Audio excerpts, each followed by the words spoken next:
Good morning students, कैसे हैं आप सभी। प्रज्ञा स्कूल के इस यूट्यूब चैनल में आप सभी का स्वागत है। हम 8th मैथमेटिक्स में चैप्टर नंबर 3 अंडरस्टैंडिंग क्वाड्रिलेटरल पढ़ रहे हैं, जिसमें हमने कुछ एक दो लेक्चर आपके इसमें हो गए हैं। थर्ड लेक्चर में हम आज पढ़ेंगे kinds of quadrilateral. Kinds of quadrilateral. तो सबसे पहले हम बात करेंगे क्वाड्रिलेटरल की काइंड्स में trapezium.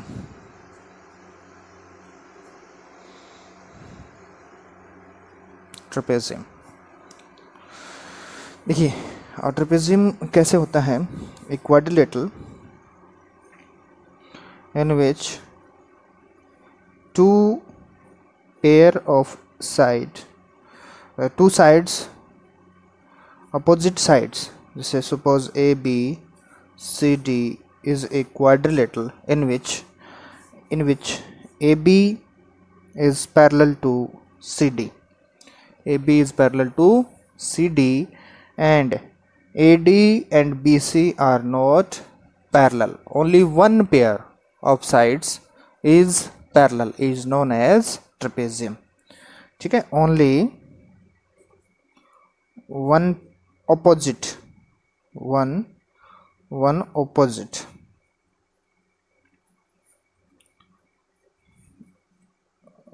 one pair of opposite sides is parallel, is known as trapezium. Okay मतलब क्या है कि इसमें एक ही पेयर साइड का अपोजिट साइड, ठीक है, पैरेलल रहेगा एक दूसरे के, ठीक है, और दूसरा जो पेयर रहेगा साइड्स का वो उसके पैरेलल नहीं रहेगा, वो आपस में पैरेलल नहीं होता, ठीक है। अच्छा, एक आइसोसेल ट्रेपेजियम क्या होता है, यदि AD is equal to BC उसको हम कह देंगे आइसोसेल ट्रेपेजियम। यदि इसमें क्या है, AD और BC इक्वल हैं तो ये साइड इक्वल होने से इसको थोड़ा सा हम क्या कर देंगे, आइसोसेल्स ट्रेपेजियम, ठीक है। इसकी खास बात यही है। फिर दूसरा हम पढ़ेंगे इसमें क्या है, काइट। ठीक है, काइट तो आपने देखे होंगे, शेप आपको पता है ये, ठीक है। ये एक काइट है, जैसे सपोज हम इसको नाम देते हैं ABCD। इसमें क्या होता है कि ये साइड और ये साइड आपस में इक्वल, और ये साइड और ये साइड इक्वल होती हैं, ठीक है। काइट देखिए, आप यहाँ से समझिए, AB will be equal to AD and BC is equal to DC, ठीक है। और इसके जो डायगोनल हैं, डायगोनल क्या होते हैं, अपोजिट वर्टेक्स को मिलाने वाली लाइन, ठीक है। ये डायगोनल जो है एक दूसरे को परपेंडिकुलर इंटरसेक्ट करते हैं, परपेंडिकुलरली, मतलब 90 डिग्री का एंगल होता है। एक 90 है तो ये भी 90, ये भी 90, सारे के सारे क्या रहेंगे, 90। और एक डायगोनल बाइसेक्ट होता है, ठीक है। यहाँ पे क्या रहेगा, दिस सपोज ये O पे इंटरसेक्ट कर रहे हैं तो DO is equal to OP, ठीक है। क्या आपको मेरी बात समझ में आ रही है। एक पेयर जो है, नहीं, एक डायगोनल जो है बाइसेक्टेड होता है, मिड से कटेगा। सपोज ये लाइन 8 सेंटीमीटर है तो 4 इधर रहेगा और 4 इधर रहेगा, ठीक है। ओनली वन डायगोनल रहेगा, दोनों नहीं। जैसे कई बार ऐसे भी होता है काइट, ये ठीक है, सपोज ये इस तरह से हम बात करें, it is also a kite. तो अब देखिए, अब इसमें ये तो क्या है, सपोज ये 8 है तो 4 इधर 4 इधर, लेकिन ये और ये इक्वल नहीं है, ठीक है। Only one diagonal is bisected by other diagonal, ठीक है। ये काइट की डेफिनेशन होती है। अच्छा, आगे देखिए, इसके बाद हम क्या देखेंगे, उसके बाद हम देखेंगे पैरेललोग्राम। ठीक है, इसके बाद हम पढ़ेंगे पैरेललोग्राम।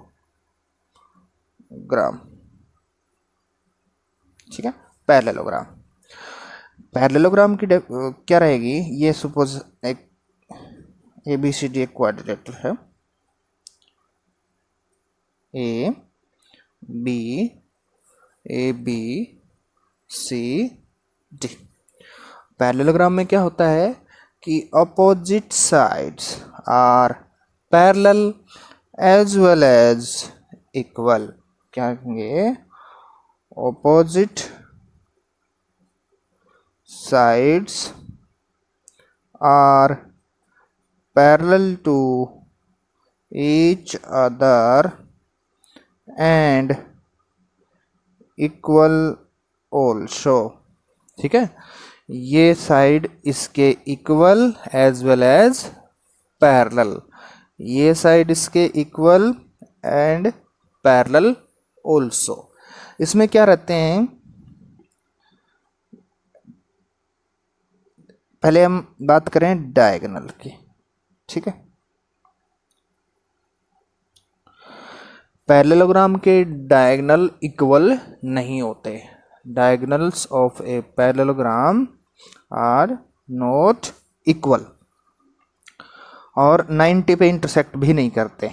ठीक है, अच्छा हाँ, एक दूसरे को बाइसेक्ट करते हैं। ठीक है, मिड पॉइंट पे बाइसेक्ट करते हैं, ये होता है इसमें, लेकिन ये नहीं है कि ये एक दूसरे के परपेंडिकुलर रहेंगे।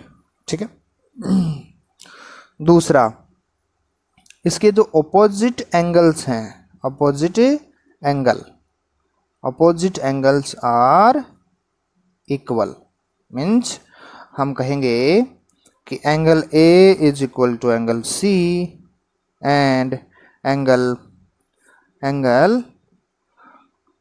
B is equal to angle T। ठीक है, और also each adjacent pair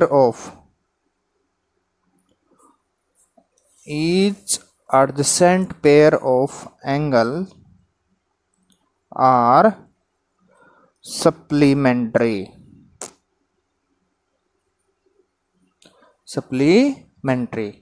means angle A plus B is equal to 180, also angle B plus angle C is equal to 180, similarly C plus D is equal to 180 and D plus A also 180 degree. Supplementary का मतलब होता है सम 180 और complementary का मतलब क्या होता है 90। सम कितना 90। ठीक है, इसके बाद देखिए आगे, इसके बाद हम देखेंगे इस एक्सरसाइज में ये पहले 3 ही पढ़ेंगे काइट के बारे में, और इसके बाद फिर आपका पहले था ट्रेपेजियम, फिर पैरेललोग्राम। ठीक है, अब इन्हीं पे बेस्ड हमने इसमें क्वेश्चन करने हैं। ठीक है, सपोज एक्सरसाइज की बात करें हम, there is a parallelogram, there is a parallelogram A B C D and diagonal AC and BD intersect at O।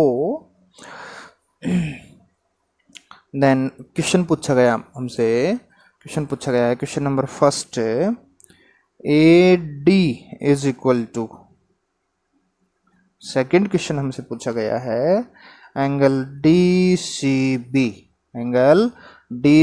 Is equal to क्या आएगा, और थर्ड हमसे पूछा गया है कि OC इज इक्वल टू क्या आएगा, और DAB angle D A B plus angle C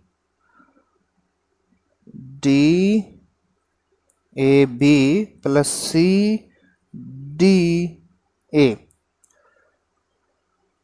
is equal to क्या। ठीक है, तो देखिए यदि हमने प्रॉपर्टीज के ढंग से देखी तो क्या क्या देखा हमने कि पैरेललोग्राम की अपोजिट साइड क्या होती हैं, equal. So A D is equal to B C, यहाँ पे क्या आ जाएगा, बी सी। ओके, फिर डी सी बी एंगल, देखिए ये सिंबल किसका है, एंगल का। ठीक है, डी सी बी ये एंगल है, ये किसके इक्वल रहेगा, अपोजिट एंगल के, मतलब किसके, डी ए बी या बी ए डी ए की बात है, जहाँ पे एंगल बनना है वो बीच में आता है। तो D C B is equal to D A B, opposite angle of a parallelogram. फिर इसने पूछा ओ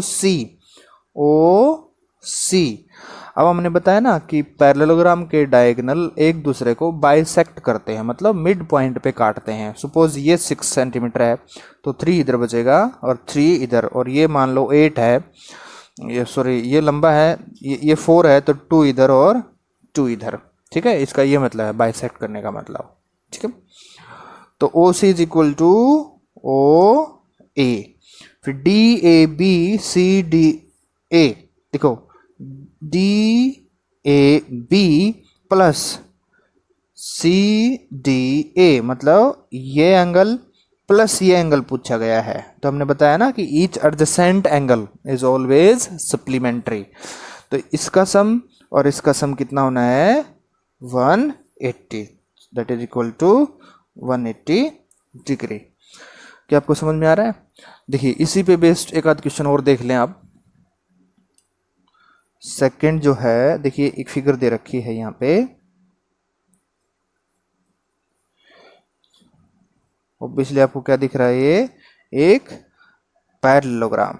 ठीक है, ए बी सी डी, यहाँ पे है आपका x, यहाँ पे है आपका y, और यहाँ पे आपका है z, और ये एंगल दे रखा है इसने 100 डिग्री। तो we have to find out the value of x, y and z।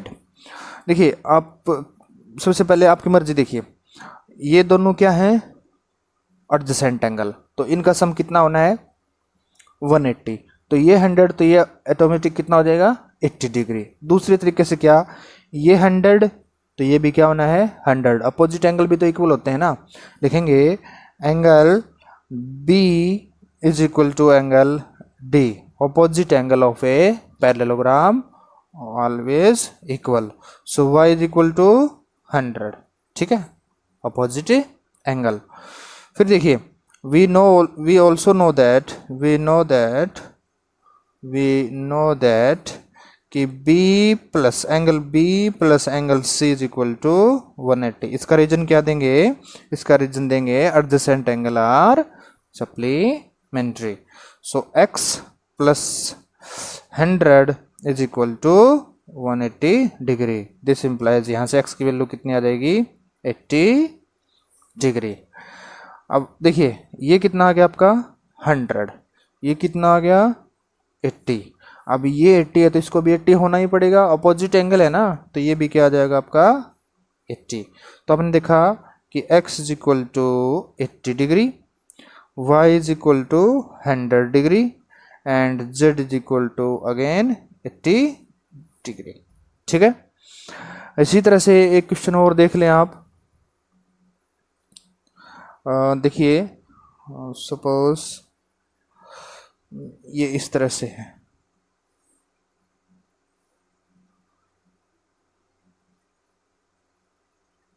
ये ठीक है, पैरेललोग्राम की शेप आप आपस में पैरेलल रखेंगे तो इसी तरह से बन जाएगी। यहाँ पे आपका क्या है 50 डिग्री, यहाँ पे आपका क्या है x है, यहाँ पे आपका क्या है y है, और देखो ये एक्सटीरियर एंगल कितना है, ये है आपका z। तो यहाँ से भी आपको x, y और z की वैल्यू फाइंड आउट करनी है। ठीक है, देखिए अब हम क्या करेंगे, ये इसको सपोज हम नाम देते हैं A B C and G. देखिए 50 plus y is equal to what, is equal to 180, क्योंकि क्या है एडजेसेंट एंगल हैं, साथ लगते हुए हैं। तो a प्लस डी भी तो 180, इसी तरह से y प्लस बी प्लस सी भी कितना, ये भी 180, d प्लस सी भी एडजेसेंट मतलब साथ लगते लगते सबका सम कितना आना है 180। So y plus 50 is equal to 180 degree. इनका रीजन लिखेंगे आप, ठीक है, क्यों, क्योंकि ये क्या है एडजेसेंट एंगल्स, ठीक है, are supplementary. So y is equal to 180 minus 50 degree. So y is equal to कितना हो जाएगा 130 डिग्री। ये कितना आ गया 130। सो ऑब्वियसली ये कितना 130 अपोजिट एंगल हो गया ना। अब ये 50 है तो ये इंटीरियर एंगल कितना है 50 डिग्री।